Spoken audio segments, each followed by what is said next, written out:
ضرورت ہے کہ ہندوستان کے کونے کونے کا ہر مسلمان اپنے طور پر ہر لمحہ باشعور رہے اور ہر آواز پر لبیک کہنے کو تیار رہے۔ دوسری ضرورت اس بات کی ہے لوگوں کہ دین یا کوئی راستہ، آپ کے ہاں سروے میپ چھپتا ہوگا، اگر کبھی 100 برس پرانا سروے میپ آپ نے دیکھا ہو، بہت سی روڈ، بہت سی سڑکیں اس میں دیکھیں گے آپ۔ آج تلاش کریں گے وہ سڑک نہیں ملے گی، وہ ڈیڈ روڈ ہو گئی۔ کیوں؟ لوگوں نے چلنا چھوڑ دیا۔ جس راستے پر اس کی بالکل ثبوت موجود ہے کہ یہ روڈ تھی، لیکن لوگوں نے چلنا چھوڑ دیا، وہ راستہ نہیں رہا۔ اور جہاں راستہ نہیں تھا لوگ چلنے لگے تو لوگوں کے راستہ لگا لینے سے راستہ بن جاتا ہے۔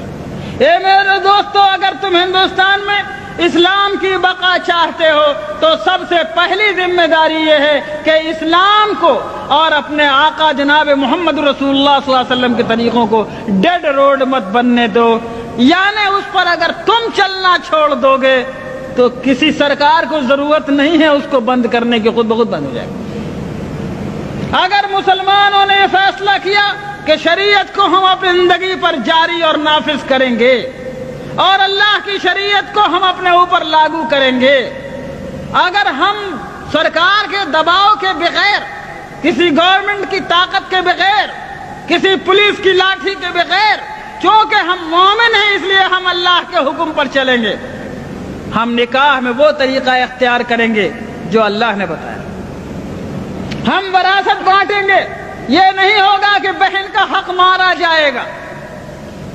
کوئی تھوڑی بہت معمولی کھیت کی زمین ہے تو بٹ جائے گی، لیکن باپ کی دکان دبئی میں تھی تو یہ نہیں بٹے گی، اور شہر میں مکان تھا مدراس میں اور پٹنہ میں اور دلی میں تو وہ نہیں بٹے گا، اس میں بہن کو حق نہیں ملے گا۔ غلط بات ہے۔ اگر تم نے اپنے ہاتھوں سے خود شریعت کو چھوڑا تو کوئی تمہاری شریعت کی حفاظت نہیں کر سکتا۔ اگر شریعت تمہاری زندگی میں چالو رہی، تم شریعت پہ عمل کرتے رہے، تو شریعت کو انشاءاللہ کوئی نہیں مٹا سکتا، اس کا بھی عہد کیا جا سکتا ہے، کوئی طاقت نہیں مٹا سکتا۔ بس پہلی ذمہ داری یہ ہے کہ لوگوں جس طرح نماز کو ضروری جانتے ہو، لوگوں جس طرح روزے کو ضروری سمجھتے ہو، زکوٰۃ نکالنا ضروری ہے، حج نکالنا ضروری ہے، حج کرنا ضروری ہے، اسی طرح لوگوں اللہ کی شریعت کو جہاں تک ممکن ہو اپنی زندگی میں جاری کرنا ضروری ہے۔ ٹھیک ہے، ہندوستان کے حالات میں ہم حدود و قصاص جاری نہیں کر سکتے، ہمارے اندر اس کی استطاعت و طاقت نہیں ہے، لیکن ہم قانون نکاح، قانون طلاق، قانون فسخ، قانون وصیت، قانون ولایت، قانون وراثت وغیرہ دوسرے معاملات میں اللہ کی شریعت کو ہم اپنے اوپر جاری کرنے کی طاقت رکھتے ہیں، وہاں پر ہم کو جاری کرنا ہوگا۔ سنو لوگوں، اللہ تعالیٰ نے ہم کو اتنے کا مکلف بنایا ہے جتنے کی ہمارے اندر طاقت ہو، اس میں کوتاہی کریں گے تو پکڑے جائیں گے۔ سیدنا امام بویتی رحمۃ اللہ علیہ بہت بڑے عالم گزرے ہیں، فقہ شافعی کے بہت بڑے امام ہیں۔ جب خلافت عباسیہ کا زمانہ تھا، مسئلہ خلق قرآن پر ان کو قید کر دیا گیا جیل خانے میں، ان کے پیروں میں بیڑیاں تھیں۔